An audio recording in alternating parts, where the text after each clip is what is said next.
آج 20 جمادی الثانی ہے اور 22 جمادی الثانی 13 ہجری کے اندر یہ عظیم ہستی اور آقا کریم صلی اللہ علیہ وسلم کے سب سے زیادہ معتمد اور باوفا ساتھی اس دنیا سے پردہ فرماتے ہیں۔ اس حوالے سے میں نے آپ کے سامنے تاجدار صداقت، مزاج شناسۂ نبوت، افضل البشر بعد الانبیاء، امام المتقین امیر المؤمنین سیدنا ابو بکر صدیق رضی اللہ تعالی عنہ کی سیرت کے حوالے سے یہ جو کچھ بھی میں بیان کر سکتا تھا بیان کرتا رہا، خالصتاً اس نیت اور ارادے کے ساتھ کہ اللہ تبارک و تعالی نے ان لوگوں کے نصیب کتنے بلند فرمائے، ان لوگوں کو کتنا اعلیٰ منصب عطا فرمایا کہ جن کو حضور نبی کریم صلی اللہ علیہ وسلم کا زمانہ مبارک عطا فرمایا، اور پھر یہ شرف عطا فرمایا کہ حضور کی صحابیت کے اندر ان لوگوں کو شامل فرمایا۔ یقیناً یہ سعادت عظمیٰ رب کائنات کی وہ عظیم نعمت ہے جو اس نے اپنے خاص بندوں کو عطا فرمائی ہے کہ ان کو اپنے انبیاء کا رفیق کار بنا کے، صحابی بنا کے، دوست بنا کے ان کو یہ شرف عطا فرمایا کہ وہ ایسی جماعت کے اندر شامل ہو گئے کہ جس جماعت پہ انبیاء کرام علیہم الصلاۃ والسلام کی خصوصی شفقت اور نظر عنایت شامل رہی ہے۔ اس گروہ صحابہ کے اندر جو سب سے زیادہ حضور کا باوفا اور سب سے زیادہ حضور نبی کریم صلی اللہ علیہ وسلم کے قرب میں رہنے والا، جس کا ذکر میں اور آپ سن رہے ہیں، وہ کوئی اور نہیں حضرت سیدنا صدیق اکبر رضی اللہ تعالی عنہ کی ذات مبارکہ ہے۔ حضور سیدنا صدیق اکبر رضی اللہ تعالی عنہ وہ جلیل القدر صحابی ہے کہ ہر مقام پہ صحابہ کی جماعت کے اندر پہلا نمبر اللہ نے صدیق اکبر کو ہی عطا فرمایا۔ ویسے اتفاقی طور پہ میں ایک یہ آیت مبارکہ پڑھ رہا تھا کہ محمد الرسول اللہ والذین معہ اشداء علی الکفار رحماء بینہم تراہم رکعا سجدا۔ اس کا ترجمہ یہ ہے کہ محمد رسول اللہ، محمد اللہ کے رسول ہیں، والذین معہ اور جو آپ کے ساتھ ہیں، آپ کی معیت میں ہیں، اشداء علی الکفار وہ بڑے سخت ہیں کفار کے معاملے میں، رحماء بینہم آپس میں بڑے رحم دل ہیں، تراہم رکعا سجدا تو انہیں رکوع کی حالت میں، سجدے کی حالت میں دیکھے گا۔ تو قرآن حکیم کے اندر اللہ تبارک و تعالیٰ نے اور احادیث مبارکہ کے اندر نبی کریم صلی اللہ علیہ وسلم کے جو فرمان علی شان ہیں، ان کی روشنی کے اندر حضور پیر سیدنا مہر علی شاہ رحمۃ اللہ تعالیٰ علیہ آپ اس آیت مبارکہ کے ضمن میں یہ ارشاد فرماتے ہیں کہ ہم نے جو اصحاب رسول کی خلافت کی ترتیب بیان کرتے ہیں، رب کائنات نے اس آیت مبارکہ کے اندر بھی اسی ترتیب کے ساتھ اللہ کے نبی کے چاروں خلفاء کا ذکر فرمایا ہے۔ چونکہ صحابیت صدیق اکبر جس میں ثانی اثنین اذ ہما فی الغار اذ یقول لصاحبہ، جب وہ اپنے ساتھی سے کہہ رہے تھے، وہاں وہ فرماتے ہیں کہ یہ جو قرآن کے اندر ہے والذین معہ، اس سے مراد بے شک سارے صحابہ ہیں، لیکن اشارتاً اس سے مراد حضرت سیدنا صدیق اکبر کی ذات مبارکہ ہے۔ اور جو دوسرا فرمایا کہ اشداء علی الکفار، اس میں اشارہ حضرت سیدنا عمر فاروق رضی اللہ تعالی عنہ کے جاہ و جلال کی طرف فرمایا۔ اور جو تیسرا فرمایا رحماء، بڑے نرم مزاج نرم دل ہیں، اس تیسرے کے اندر حضرت سیدنا عثمان غنی رضی اللہ تعالی عنہ کا ذکر فرمایا۔ اور وہ جو حضرت علی مرتضیٰ کا واقعہ ہے کہ حالت نماز کے اندر ایک آدمی نے صدا لگائی اور آپ نے اپنی انگوٹھی اتار کے دے دی تو فرمایا وَتَرَاهُمْ رُكَّعًا سُجَّدًا، یہ جو رکعًا سجدہ کا ذکر فرمایا اس سے مراد حضرت سیدنا علی المرتضیٰ رضی اللہ تعالیٰ عنہ کی ذات مبارکہ ہے۔ میں ویسے سوچ رہا تھا کہ یہ ترتیب جو ہم بیان کرتے ہیں یہ حدیث مبارکہ کے اندر بھی اسی طرح ملتی ہے کہ حضور نے جب بھی کسی کا ذکر فرمایا سب سے پہلے حضرت ابو بکر کا ذکر فرمایا، پھر حضرت عمر فاروق کا ذکر فرمایا، پھر عثمان غنی کا ذکر فرمایا، اور پھر شیر خدا حیدر کرار حضرت علی المرتضیٰ رضی اللہ تعالیٰ عنہ کا ذکر فرمایا کہ حضور نے اپنی زندگی مبارکہ کے اندر بھی یہی معمول رکھا ہوا تھا کہ جب بھی صحابہ کرام کا نام لے کے ذکر فرماتے تو ان 4 اصحاب کا اسی ترتیب کے ساتھ اللہ کے نبی ذکر فرمایا کرتے تھے۔ میں ویسے سوچ رہا تھا کہ دیکھیں اللہ نے پھر ان کو دنیا سے اٹھانے کا جو فیصلہ فرمایا وہ بھی اسی ترتیب کے ساتھ فرمایا کہ پہلے دنیا سے ابو بکر گئے، پھر عمر گئے، پھر عثمان گئے، پھر دنیا سے شیر خدا حضرت علی المرتضیٰ گئے۔ گویا کہ یہ فیصلے ایسے ہیں کہ جن فیصلوں سے یہ پتہ چلتا ہے کہ خلافت راشدہ کے حوالے سے، یہ خلفائے اربعہ کے حوالے سے جو ہمارا عقیدہ ہے رب کائنات نے وہ عقیدہ عطا فرمایا جو قرآن و حدیث کا عقیدہ تھا۔ اب یہاں پہ میں یہ عرض کر رہا تھا کہ کوئی ایسا مقام نہیں کہ جہاں پہ حضرت سیدنا صدیق اکبر رضی اللہ تعالی عنہ صحابہ سے پیچھے رہتے۔ ایمان لانے کی بات آپ لے لیں، سب سے پہلے ایمان لانے والوں کے اندر حضرت سیدنا صدیق اکبر رضی اللہ تعالی عنہ کا ذکر ہے۔ اسی طرح ہر مقام کے اوپر جہاں بھی اللہ کے نبی نے کوئی دعوت عطا فرمائی تو سب سے پہلے اس دعوت کے اوپر جو لبیک کہتا رہا وہ گروہ صحابہ کے اندر سیدنا صدیق اکبر ہی سب سے پہلے لبیک کہتے رہے۔ اب یہاں پہ حضرت فاروق اعظم رضی اللہ تعالی عنہ آپ یہ بڑی محبت و عقیدت فرماتے تھے حضرت سیدنا صدیق اکبر رضی اللہ تعالی عنہ کی ذات مبارکہ کے ساتھ۔ حضور صحابہ کی جماعت کے اندر تشریف فرما ہے تو حضور نبی کریم صلی اللہ علیہ وسلم نے فرمایا کہ مجھے دنیا کی اشیاء میں سے 3 چیزیں بڑی پسند ہیں، 3 چیزیں بڑی محبوب ہیں۔ اب جب حضور نے 3 چیزوں کا ذکر فرمایا کہ مجھے یہ 3 چیزیں بڑی پسند ہیں تو گویا کہ 3 کا عدد جو ہے وہ صحابہ کی موضوع بحث بن گیا۔ تو حضرت عمر فاروق رضی اللہ تعالی عنہ نے یہ عرض کی کہ یا رسول اللہ آپ کو 3 چیزیں بڑی پسند ہیں، تو چلے صحابہ سے بھی پوچھتے ہیں کہ فلاں کو کیا چیزیں 3 پسند ہیں، فلاں کو 3 چیزیں کیا پسند ہے۔ ہر آدمی اپنی 3 چیزوں کی پسندیدگی یہاں پہ بیان کرے گا کہ کس کو کیا کیا چیزیں پسند ہیں۔ حضرت سیدنا صدیق اکبر رضی اللہ تعالی عنہ سے سب سے پہلے سوال کیا گیا کہ اے صدیق یہ بتا کہ تجھے کیا چیزیں پسند ہیں، 3 چیزیں جو تجھے پسند ہیں ان کا ذکر فرما۔ تو حضرت سیدنا صدیق اکبر رضی اللہ تعالی عنہ نے پہلا جواب یہ عطا فرمایا کہ یا رسول اللہ مجھے سب سے زیادہ یہ پسند ہے کہ النظر الی وجہ کا، مجھے یہ پسند ہے کہ آپ کا چہرہ میرا سامنے رہے اور میں ہر وقت آپ کے چہرے کی زیارت کرتا رہوں۔ یہ کس نے بیان فرمایا؟ حضرت سیدنا صدیق اکبر رضی اللہ تعالی عنہ نے، کہ مجھے یہ پسند ہے کہ آپ کا چہرہ مبارک ہو میرے سامنے اور میں آپ کے چہرے کی زیارت کرتا رہوں۔ یہ حضرت سیدنا صدیق اکبر نے جو بیان فرمایا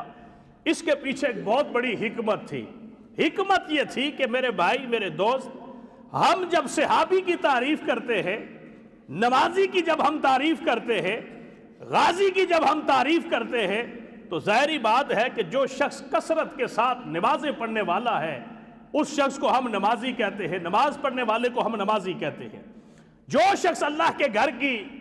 زیارت کرتا ہے ہم اسے حاجی کہتے ہیں۔ جو اسلام کے راستے کے اوپر نکل پڑتا ہے اسے مجاہد اور غازی کہا جاتا ہے۔ اسی طرح ہر عبادت کا کوئی نہ کوئی نام رکھا جاتا ہے، ہر عبادت کرنے والے عابد کو کوئی نہ کوئی پہچان کے لیے نام دیا جاتا ہے۔ آپ مجھے خود یہ بتائیے کہ جب آپ صحابی کی تعریف کرتے ہیں تو صحابی آپ کس کو کہتے ہیں؟ وہ شخص جو نمازیں زیادہ پڑھتا ہے، وہ شخص جو قرآن حکیم کی تلاوت زیادہ کرتا ہے، وہ شخص جو اللہ کے گھر کی زیارت زیادہ کرتا ہے اسے صحابی کہا جاتا ہے۔ گروہ صحابہ کے اندر تو ایسے لوگ بھی شامل ہیں کہ ایک صحابی رسول اپنے ہاتھ کے اندر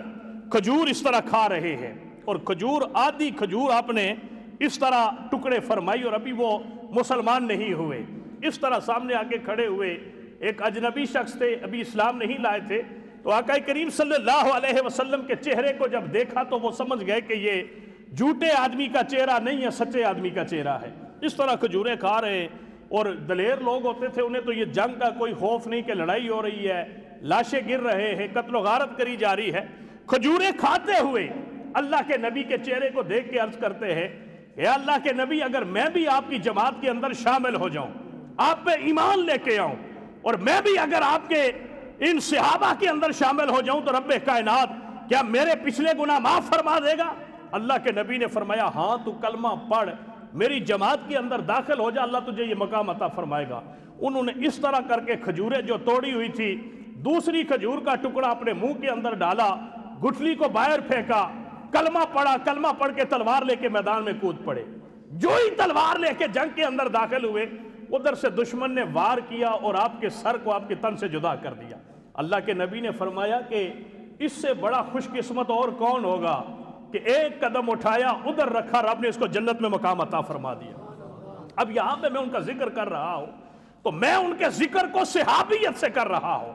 ساری زندگی وہ صحابہ کی جماعت کے اندر شامل ہو گئے، موضوع بحث بن گئے، حدیث مبارکہ کے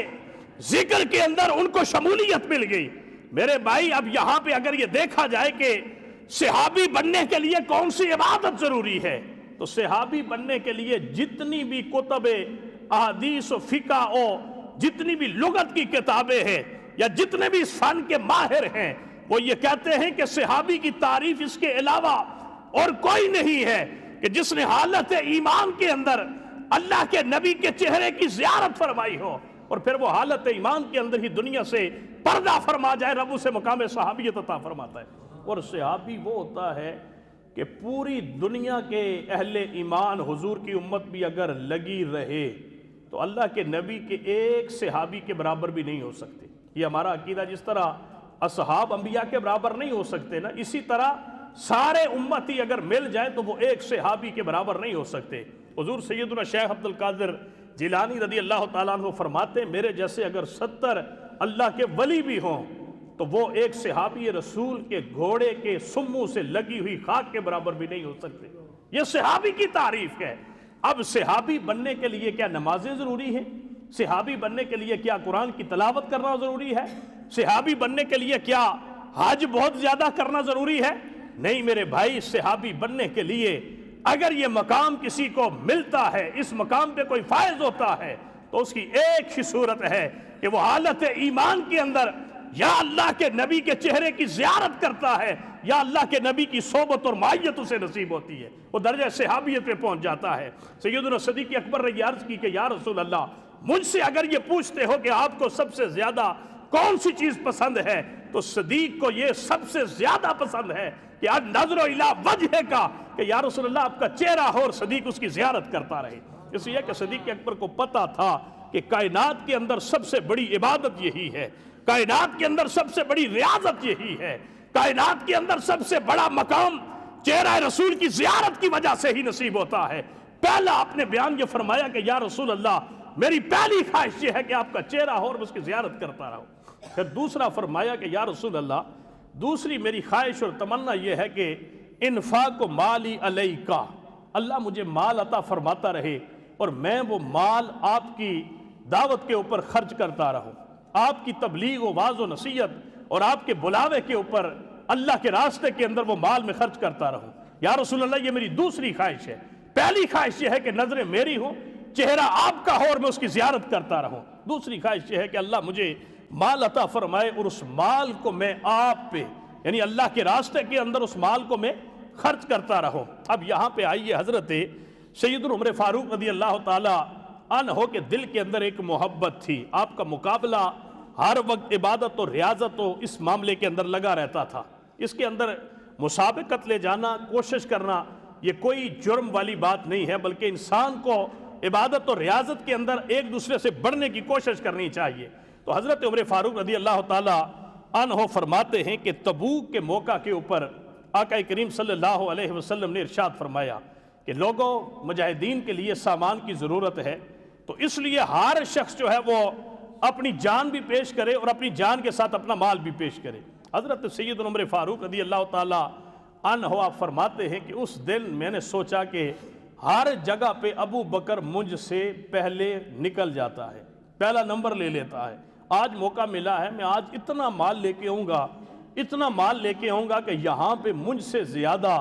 کوئی شخص اور اپنا مال لے کے نہیں آئے گا۔ آج مجھے موقع مل گیا ہے، میں تو آج پہلے نمبر پہ آ جاؤں گا۔ آج میں سب سے زیادہ اللہ کے نبی کی بارگاہ کے اندر اپنا مال خرچ کر کے سب سے بڑا مقام حاصل کرو گا۔ آپ گھر تشریف لے کے گئے، آپ نے گھر کا سارا سامان جو ہے وہ اسے جمع فرمایا۔ سارے سامان کو جمع فرمانے کے بعد اناج ہے، لباس ہے، جو بھی اشیاء آپ کے گھر کے اندر ہے، آپ نے ان اشیاء کے 2 حصے فرمائے، ہر سامان کے 2 حصے فرمائے۔ ایک حصہ اپنے گھر والوں کے لیے چھوڑا اور دوسرا حصہ آپ اٹھا کے اللہ کے نبی کی بارگاہ کے اندر مسجد نبوی کے اندر لے کے حاضر ہو جاتے۔ آپ نے وہ سامان رکھا، اللہ کے نبی نے آپ سے یہ سوال کیا کہ عمر لگ ایسے رہا ہے کہ تو آج بہت سارا سامان لے کے آیا ہے، یہ بتا کہ گھر پہ بھی کچھ چھوڑا یا سارا سامان لے کے آیا؟ تو حضرت عمر فاروق رضی اللہ تعالی